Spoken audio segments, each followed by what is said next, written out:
오늘 사무엘상 16장 말씀을 배경으로 버리시는 하나님 그리고 택하시는 하나님을 생각해 보게 됐습니다. 고린도전서 9장 27절 말씀을 보면 사도 바울의 그 정신력 이것을 우리가 확인해 볼 수가 있습니다. 그 정신력이 뭐냐 27절 말씀 내가 내 몸을 저 복종하게 하면 이 몸은 예수를 믿고 있고 사도로서의 직임을 수행하고 있는 그런 바울의 모습이에요. 그런 상황 속에서 자신의 몸을 쳐서 하나님의 말씀에 복종하게 한다는 거예요.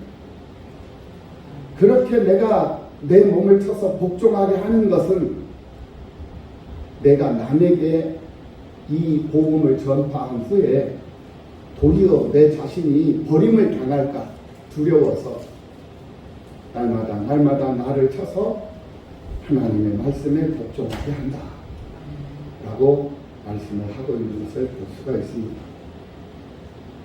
그렇습니다. 우리는 구원받은 사람들이에요. 구원받은 사람들이기 때문에 그 구원을 완성시키기 위해서 그 구원을 완전히 이루어내기 위해서 우리는 날마다 하나님 말씀에 집중하고 하나님 말씀 듣기를 즐거워하면서 그 하나님의 말씀을 내 삶 속에 적용해내기를 힘쓰면서 세상을 살아야 하는 존재가 바로 오늘 우리들이다 라는 말씀입니다. 우리에게 주어졌어요. 구원이라는 것이. 그런데 그 구원의 완성도를 높이느냐 낮추느냐 이것은 우리 몫이에요. 우리에게 주어졌다는 거예요. 구원을 하나님께서 허락해 주셨어요. 우리를 구원해 주셨어. 건져 주셨단 말입니다. 어둠에서 빛으로, 절망에서 영광으로, 죄에서 사망에서 생명으로 우리를 구출해 주셨어요. 건져 주셨어요. 우리를. 그 다음에 우리가 해야 할 일이 있다라는 거예요. 건짐을 받았고 죄사함을 받았고 용서함을 받았으면 용서함을 받은 사람답게 세상을 살아야 하는 거예요. 그것이 우리에게 주어진 우리의 몫이다 하는 거예요. 그 몫을 다 하는 여러분들이 되시기를 예수님의 이름으로 축원합니다. 그 몫을 다 하기 위해서 사도 바울도 날마다 자신의 몸을 쳐서 하나님 말씀에 복종하고 그렇게 살았다는 거예요. 우리 하나님은 버리시기도 하시고 우리 하나님은 택하시기도 하시고 이게 우리 하나님이죠. 이것은 모든 주권이 하나님 당신에게 있다라는 이 사실을 우리들에게 보여주시기 위한 교훈이에요. 그거를 알게 해주신다는 거예요. 그렇기 때문에 하나님을 가까이 하라는 거예요. 사무엘서를 한 구절로 요약한 말씀이 사무엘상 2장 30절의 말씀이에요. 그러므로 이스라엘 하나님 나 여호와가 말하노라. 내가 전에 내 집과 내 조상의 집이 내 앞에 영원히 행하리라 하였으나 엘리 가문을 선택을 해서 내 집이 하나님 앞에 영원히 행하리라 말을 했지만은 이제 다시 내가 말한다. 결탄코 그렇게 하지 아니하리라. 다시 하나님의 촛대를 돌려버리는 거예요. 옮겨버리는 거예요. 나를 존중히 여기는 자를 내가 존중히 여기고 나를 멸시하는 자를 내가 경멸하리라. 나를 구원해 주셨어요. 왜 구원해 주셨겠어요? 하나님이 나를 왜 구원했겠습니까? 나를 구원해 주신 목적이 있어요.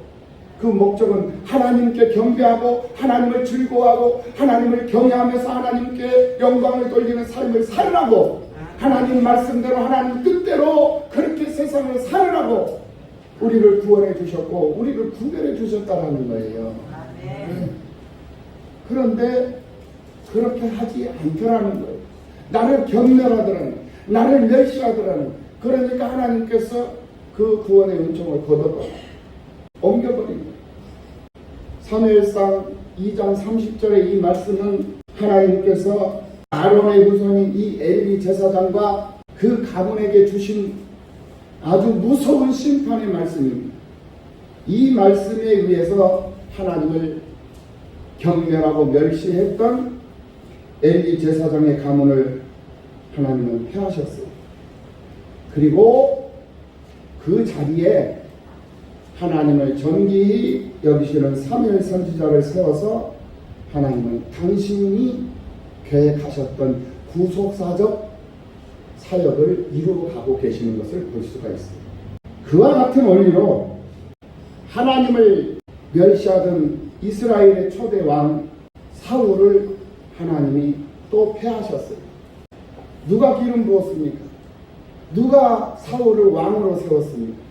하나님께서 사무엘을 보내서 그를 간택하고 그를 택하신 하나님께서 그에게 왕으로 기름 부게 하시고 그를 왕으로 높여줬고 세워줬어요. 그러면 그 하나님 앞에 감사하며 그 하나님의 영광을 노래하면서 하나님의 백성들을 돌아보는 일에 힘쓰면서 세상을 살아야 되는 것이 마땅한 삶입니다. 그런데 사울은 하나님을 잊어버렸어요. 그 사울은 당신의 하나님이라고 표현했어요. 사무엘 선지자에게 내 하나님이 아니라 당신의 하나님이라고 표현을 했어요. 하나님을 경멸했어요. 하나님을 떠나버려요. 하나님을 무시하면서 살았어요. 그래서 그는 하나님이 버리셨어요. 하나님 앞에 버림을 받는 사람이 되버리고 말았던 거예요. 그리고 하나님은 당신 마음에 맞는 왕을 세우셨으니 그 왕이 바로 다윗 왕이었다라는 말이에요. 그런데 우리가 알아야 할 것은 다윗 왕이 기름 부음을 받았지만은 곧바로 실제로 왕이 되었다라는 것은 아니라는 거예요. 다윗이 기름 부음 받을 때, 왕으로 기름 부음을 받을 때 나이가 15살 정도 되던 나이에요. 그리고 왕으로 등극을 한 나이가 약 한 30세 정도의 나이였어요. 무슨 일이든 어떤 일이든 무엇을 하고자 할 때 그 일을 수행할 수 있는 자격, 그 일을 수행할 수 있는 조건, 그 일을 수행할 수 있도록 훈련과 교육이 필요하다라는 거예요. 그런 것처럼 다윗 왕이 왕의 직무를 수행할 수 있는 자격과 조건을 갖추는 기간이 필요했어요. 그 직무를 수행할 수 있는 훈련이 필요했고 그 직무를 수행할 수 있는 교육이 필요했다는 거예요. 그래서 약 15년이라는 세월을 쫓기고 쫓기는 정말로 드라마틱한 그런 인생 수업을 통해서 왕으로서의 직무 수행을 감당할 수 있는 인물로 만들어졌던 거예요. 그 후에 다윗이 왕으로 등극을 한 것입니다. 이것이 바로 하나님이 일하시는 방식입니다. 사무엘의 경우도 엘리와 그 아들들이 하나님께 드리는 제사를 멸시하고 하나님을 존중히 여기지 않는 것을 하나님이 보시고 그들을 폐하시기로 작정을 하셨지만은 먼저 이 사무엘을 준비시킨 다음에 대제사장으로서의 이 사명을 감당할 수 있는 그런 인물로 성장시키고 난 다음에서야 엘리 집안을 하나님이 심판하시고 그 자리에 사무엘을 세우셨던 것을 볼 수가 있어요. 오늘 본문 1절 말씀에서 사울 왕으로 인해 가지고 마음 아파하는 사무엘 선지자에게 하나님의 말씀이 임했어요. 여호와께서 사무엘에게 이르시되 내가 이미 사울을 버려 이스라엘 왕이 되지 못하게 하였거늘 내가 그를 위하여 언제까지 슬퍼하겠느냐?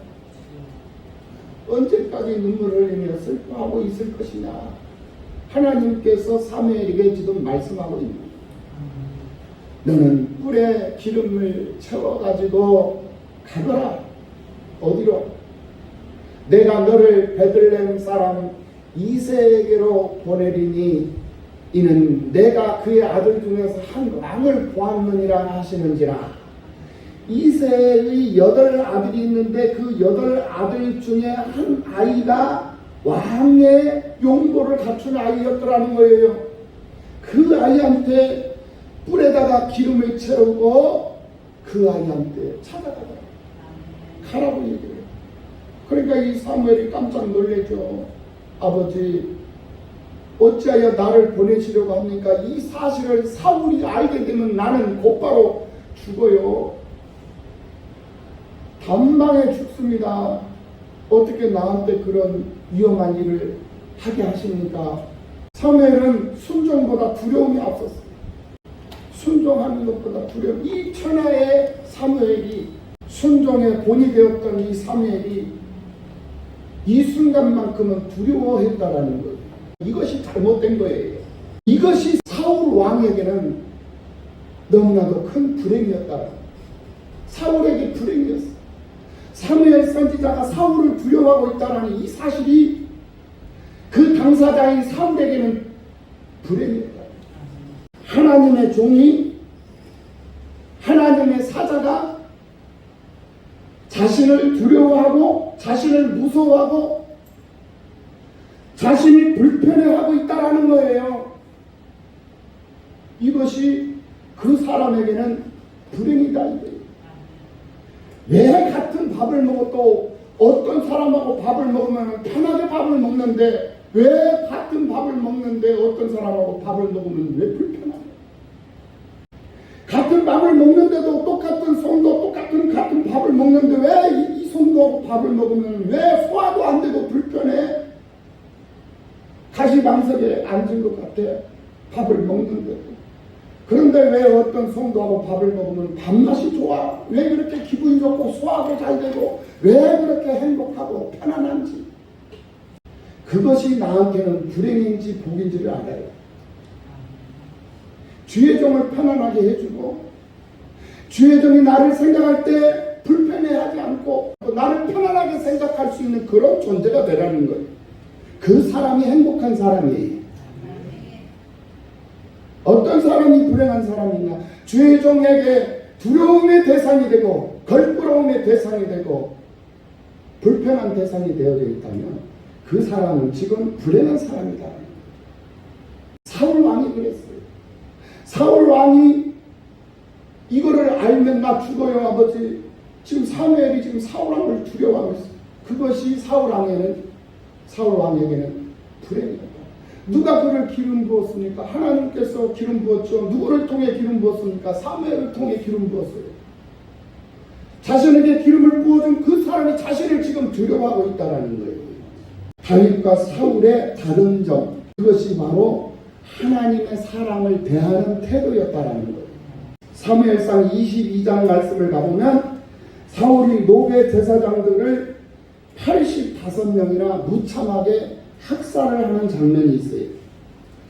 노베 제사장 아히멜렉이 다윗을 도왔다라는 그런 누명을 씌워가지고 무자비한 학살을 감행을 했던 것을 볼 수가 있습니다. 이것은 이스라엘 역사에 기록될 만한 사건이었어요. 그러나 다윗은 나단 선지자나 갓 선지자를 통해서 교훈하시는 책망하시는 그 하나님의 말씀을 귀 기울여 들었어요.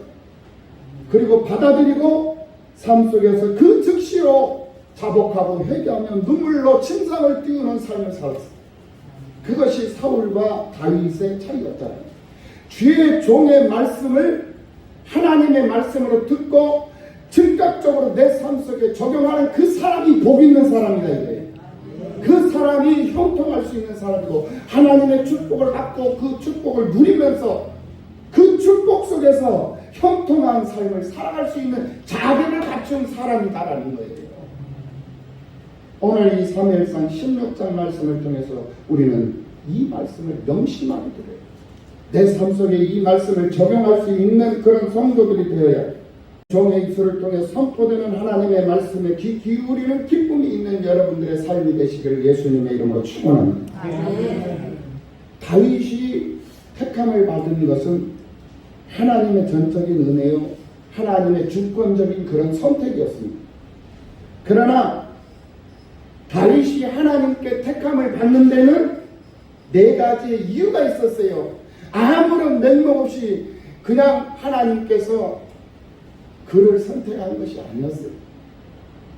이유가 있었다는 거예요. 첫 번째 이유가 뭐냐? 그 첫 번째 이유는 이 다윗도 오늘 우리들도 모두가 다 구원받는 그런 조건은 예수 그리스도를 통해서만이 구원을 받는다는 거예요. 행위로, 선행으로, 내 어떤 건강으로, 힘으로, 물질로, 돈으로, 지식으로, 경험으로, 벼슬로 구원받을 수 있는 길은 하나도 없어요. 오직 예수 그리스도라. 이거를 보여주는 거예요. 하나님의 주권이에요. 구원하고 구원하지 않고 이거는 하나님의 손에 달렸다라는 거예요. 여러분들이 내가 부모님 뱃속에서 태어나야 되겠다 해가지고 여러분들 부모님 뱃속에서 태어났습니까? 아니에요. 여러분은 의사하고 전혀 상관없어요. 여러분 의지와 상관없이 그냥 태어난 거예요. 왜 태어났어? 엄마 아빠가 사랑해서 태어난 거예요. 맞아요? 틀려요? 그런 거예요. 엄마 아빠가 좋아서 사랑해서 나는 뜬금없이 태어난 거예요. 그러면서 살면서 보니까 내 어머니, 내 아버지가 나를 낳아주셨고 나를 길러주셨잖아요. 그래서 고맙고 감사하잖아. 그래서 공경하고 효도하면서 사는 거 아니겠습니까? 부모가 아니면 내가 어떻게 이 세상에 태어날 수가 있겠습니까? 그래서 우리 엄마 아버지가 사랑했기 때문에 나를 낳아주신 거예요. 사랑하지 않았으면 나를 못 낳는 거예요. 나는 존재할 수 없는 거예요. 그래서 엄마 아빠의 사랑이 나는 고마운 거죠. 그래서 보답하면서 헌신하면서 사는 것 아니겠어요? 마찬가지예요. 내가 하나님 나 구원해 주셔요. 하나님 나 구출해 주십시오. 나를 도와주세요 해서 도와주시는 것이 아니라니까. 나를 살려주신 것이 아니라니까. 하나님께서 뜻이 계셔서 당신이 기쁨이 있고 당신이 사랑하는 마음이 있기 때문에 나를 만들어서 이 땅에 엄마 아버지의 피와 살과 뼈를 입고 이 세상에 나올 수 있도록 하나님께서 나를 보내주셨다는 거예요. 그게 우리 하나님이에요. 그것을 우리는 처음에는 몰랐어. 그런데 이 하나님께서 특별한 계시를 우리에게 주셔가지고 이 특별 계시를 통해서 하나씩 보니까 알게 되더라는 거예요. 아하, 우리 하나님이 나를 만드셨구나. 나를 보내셨구나. 그리고 나와 함께 계시다가 그리고 내가 하나님 품으로 다시 가는구나. 이것을 우리가 알게 됩니다. 그러니 얼마나 감사해요.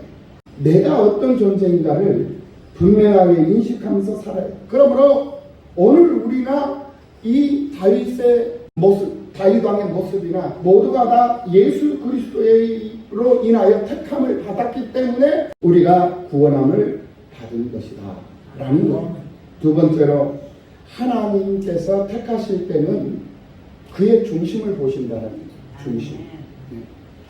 다윗의 중심을 보셨던 하나님을 우리는 볼 수가 있어요. 오늘 보면 6절 7절입니다. 16장 6절 7절 말씀을 보면 그들이 오매 사무엘이 엘리압을 보고 마음에 이르기를 여호와의 기름 부으실 자가 과연 주님 앞에 있도다 하였더니 여호와께서 사무엘에게 이르시되 그의 용모와 키를 보지 말라. 내가 이미 그를 버렸노라. 내가 보는 것은 사람과 같지 아니하니 사람 외모를 보거니와 나 여호와는 중심을 보느니라 하시다. 사무엘이 이새에게 가서 하나님의 이제 말씀을 붙잡고 이제 기름 부을 자를 찾아갔는데 이새의 첫째 아들이 나오고 둘째 아들이 나오고 셋째 아들이 나와요. 그들의 용모가 아주 대단한 거예요. 그러니까 그들에게 저 아이가 왕이 될 아이인가 보구나 하고 마음을 주려고 했는데 하나님께서 외모 보지 말아라. 그는 내가 택한 자가 아니다. 나는 그를 버렸노라. 이렇게 지금 말하고 있는 거예요. 그러면서 너 외모 보지 말아라. 나 여호와는 중심을 보는 거다. 이렇게 지금 말씀하고 있는 것을 볼 수가 있어요. 사울왕과 다윗왕은 여기에서도 비교가 됩니다. 사울은 한순간도 하나님 중심으로 살지를 못했어요. 그런데 다윗은 언제나 하나님을 즐거워하며 하나님을 가까이 하는 삶을 살았던 것을 볼 수가 있어요. 대표적인 사건이 바로 사무엘하 6장 16절 이하 23절의 말씀에 나타난 사건입니다. 이스라엘이 블레셋에게 빼앗겼던 언약궤를 다시 찾아와가지고 다윗성 안으로 탈환을 해와요. 그때 다윗 왕이 얼마나 기뻤던지 기쁨에 못 이겨가지고 춤을 추는데 바지가 내려갈 정도로 춤을 춘 거예요. 그러니까 배꼽이 나오죠. 배꼽이 그 알몸이 보이잖아요. 그 정도로 기쁘고 즐거워서 띵뛰며 춤을 췄던 거예요. 그 모습을 창문 너머 어렴풋이 보고 있던 사울의 딸 미갈, 이 다윗의 아내죠. 다윗의 아내가 그것을 보고는 그 다윗을 조롱해요. 비웃는단 말입니다. 그 미갈을 하나님이 기뻐하시지 않았어요. 결국 그 미갈을, 다윗을, 남편을 조롱하는 그 미갈을 하나님께서 징벌을 하는데 어떤 징벌을 내렸느냐. 죽을 때까지 자식을 갖지 못하는 징벌을 내렸어요. 그때 당시 여자의 매력은 자식을 많이 낳는 것이 여자의 매력이었어요. 결국 이 미갈이라는 여인은 다윗 왕에게 매력을 잃어버린 여자가 되어버린 거예요. 그게 여자의 치명적인 거예요. 여자들한테. 네. 그런 징벌을 받게 돼요. 그런 저주를 받은 거예요. 왜? 여호와의 법궤가 다윗의 성으로 들어왔을 때 그 빼앗겼던 그 법궤를 다시 찾았을 때 그 즐거운 그 기쁨은 이루 말할 수가 없는데, 그것 조금 하나님 말씀 앞에서 그거 조금 춤추고 노래했다고 경건망도하고 체면 채통머리 없이 그 짓을 한답시고 그렇게 손가락질하고 조롱을 하고 그렇게 비난을 했던 거예요. 그 모습을 보고 하나님이 바로 증거를 내려버렸구나. 하나님 앞에서는 체면 필요 없어요. 채통 필요 없는 거예요. 하나님 앞에 찬양할 때는 목이 쇠라고 찬양해. 기도하라고 하면 목이 쇠라고 좀 부르짖고 기도하고 미친 듯이 좀 해봐. 자기 채통 지킨답시고 곱고 이쁘게. 이거 하나님이 별로 기뻐하시잖아. 야 지금 그럴 때가 아니다. 일어나서 춤출 때야 이 등신아. 춤 좀 춰봐. 일어나서 좀 부르짖고 좀 간구해봐. 좀 소리 좀 질러봐 이 등신아. 하나님 나한테 지금 그러고 있다는 거 알아요. 언제까지 벙어리로 살래? 예? 언제까지 안진뱅이로 있을 거냐? 언제까지 애기처럼 그렇게 가가지고 오냐 그렇게 해서 보호를 해주고 그렇게 해서 도와주고 그렇게 손잡고 이끌어가야 되냐? 언제까지? 이제는 네 스스로 일어설 수 있고 이제는 네 스스로 띵뜰 수 있고 춤출 수 있고 나가서 외칠 수 있고 이제는 좀 나가서 데리고 올 수도 있고 네 남편도 좀 데리고 네 자식들도 좀 데리고 네 동료들도 좀 데리고 이제는 그렇게 할 수 있지 않냐 이 등신아. 좀 그렇게 해봐라. 할렐루야. 다윗이 얼마나 기뻐했으면 옷이 다 내려와가지고 벗겨질 정도로 그렇게 기뻐했고 즐거워했겠습니까? 우리는 하나님 앞에 마음껏 노래하고 찬송할 수 있는 성도들이 되어야 될 줄로 믿습니다. 세 번째로 다윗이 하나님의 택함을 받게 된 이유는 이세의 아들 중에서 막내였기 때문에 그랬다. 무슨 뜻이냐? 하나님께서 맏아들보다 막내 아들을 더 사랑했기 때문에 그랬는가? 아니에요. 오늘 보면 사무엘상 16장 11절 말씀을 봅니다. 이 막내라는 단어가 나와요. 막내라는 단어.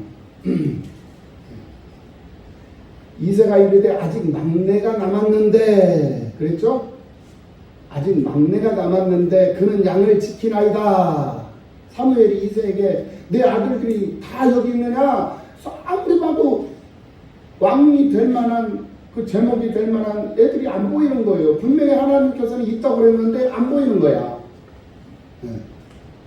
그러니까 물어보는 거예요. 다 있느냐? 여기 있는 것이 다냐라고 묻는 거예요. 그러니까 이새가 아직 막내가 남았는데 그는 양을 지키나이다 이렇게 말하고 있어요. 막내. 이 막내라는 이 어원이 있어요. 어원. 하카톤이라는 그런 히브리어 어원이 있습니다. 이 하카톤이라는 이 단어는 하찮은 사람, 별 볼 일 없는 사람, 하찮은 사람, 별 볼 일 없는 사람, 천한 사람이라는 그런 의미를 담고 있는 그런 뜻이에요.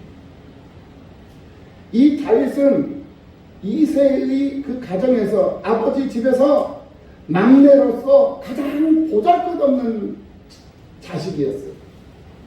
사무엘이 와서 예배를 인도하는 그 중요한 자리에 동네 사람들도 들어와 있고 다른 여러 사람들이 다 들어와 있는데 그 시간에 이 다윗 한 소년만 지금 양치기로 농장에서 양을 치고 있었다라는 거예요.